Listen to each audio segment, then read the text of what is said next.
Friends, আমি পিয়ালি। আপনাদের সকলকে জানাই বিজয়ার প্রীতি শুভেচ্ছা ও অভিনন্দন। আজ বিজয়া স্পেশাল আমি একটা মিষ্টির ভিডিও বানাতে চলেছি এবং সেটাই দেখুন আপনারা।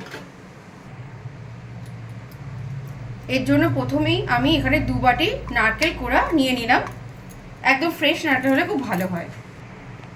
এরপরেই ঠিক 2 বাটি নারকেল কোড়া নিয়েছি, তাই আমি এখানে ঠিক এরা সমান করে 1 বাটি চিনি এবং এরপরে 1 বাটি গুড় ঢালবো। এরপর 1 বাটি জ্যাগারি পাউডার দিয়ে দিলাম। চিনির বদলে আমি এটা দিলাম, এটাকে আরও হেলদি করার জন্য। আপনারা চাইলে পুরোটাই জ্যাগারি পাউডার দিয়ে বা পুরোটাই চিনি দিয়ে করতে পারেন আপনাদের স্বাদ অনুযায়ী। গ্যাসের ওভেনটা অন না করেই আমি এবার নারকেল কোড়ার সাথে এই গুড় আর চিনিটাকে ভালো করে মিশিয়ে নিচ্ছি।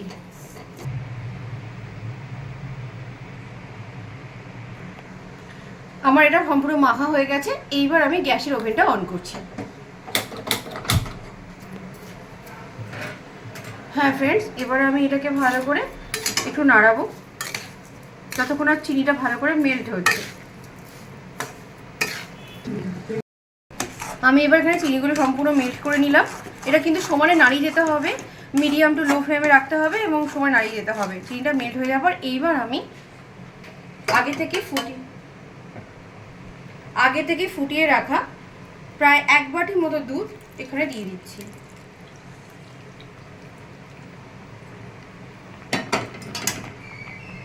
এবার এই দুধের সঙ্গে আমাকে নারকেলটা ভালো করে মিশাতে হবে যতক্ষণ দুধটা পুরো এর সাথে শুকিয়ে না যাচ্ছে, ততক্ষণ কিন্তু আমাকে এটা মিডিয়াম টু লো ফ্লেমে সমানে মিশিয়ে যেতে হবে। আমার এইটা পাক অনেকটাই হয়ে এসছে, আর একটু জাস্ট হবে। যখন এটা একদম উঠে আসবে তখন এটা আমার কমপ্লিট হয়ে যাবে। ঠিক এরকম অবস্থায় আমি এখানে বড় চামচের 1/2 চামচের মতো এলাচ দিয়ে দিলাম।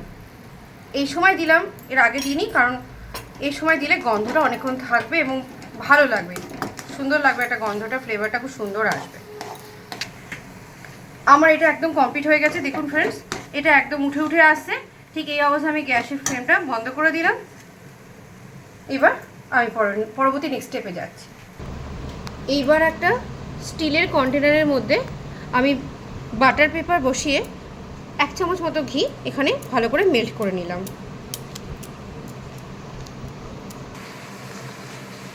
এবার আমি ওই মিশ্রণটিকে এই কন্টেনারের মধ্যে সুন্দর করে ঢেলে নিচ্ছি। আমার এটা সম্পূর্ণভাবে এর মধ্যে সুন্দর করে বসিয়ে দেওয়া হয়ে গেছে।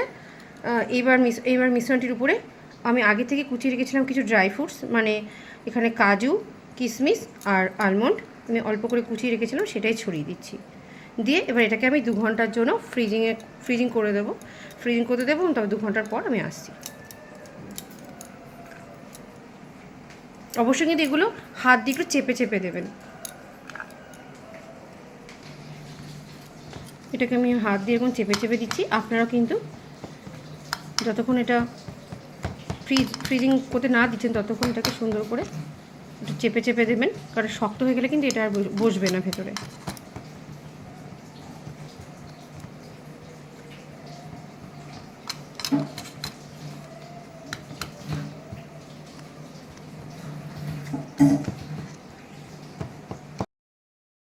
পুরোপুরি ঠান্ডা হয়ে গেছে, 2 ঘন্টা হয়ে গেছে। এবার আমি এটাকে কেটে ফেলবো। আপনারা দেখতেই পাচ্ছেন কত সুন্দর লাগছে দেখতে।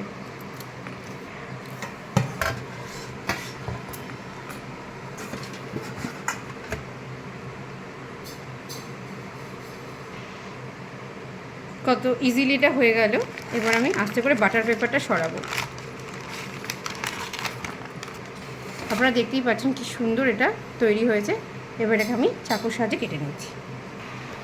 এটাকে আমি এরকম মাঝামাঝি করে কেটে 3 কোণা করে পিস করে নিচ্ছি। বন্ধুরা, আপনারা আপনাদের মতো আকার করে নিতে পারেন। আমি এখানে 3 কোণা করে শেপ করে নিচ্ছি, তাহলে দেখতেও সুন্দর হবে আর খেতেও ভালো হবে। তো দেখতেই পাচ্ছেন খুব সুন্দর করে শেপগুলো আমার হয়ে গেছে। তো এরকমই যদি ভিডিও আপনারা বানাতে চান, মিষ্টি ভিডিও এই জিনিসটাই বানাতে চান, তাহলে অবশ্যই এটা ট্রাই করবেন। বিশেষ করে বিজয়ার পর আর কালী পুজোর আগে, মানে ভাইফোঁটার মধ্যে এই ধরনের মিষ্টি ঘরোয়া সবারই খুব ভালো লাগবে। অবশ্যই এটা ট্রাই করবেন, বানাবেন এবং কেমন লাগলো আমাকে কমেন্টের মাধ্যমে অবশ্যই জানাবেন। ঠিক আছে বন্ধুরা, আর যদি খুব ভালো লাগে এই ভিডিওটা লাইক করবেন, প্রচুর প্রচুর শেয়ার করবেন, আমার চ্যানেলটাকে সাবস্ক্রাইব করে দেবেন, আর নিচে রাখা বেল আইকনটা প্রেস করতে ভুলবেন না, যাতে সবার আগে ভিডিও নোটিফিকেশনগুলো আপনারা পেতে পারেন। ঠিক আছে, তো আজকের জন্য বাই।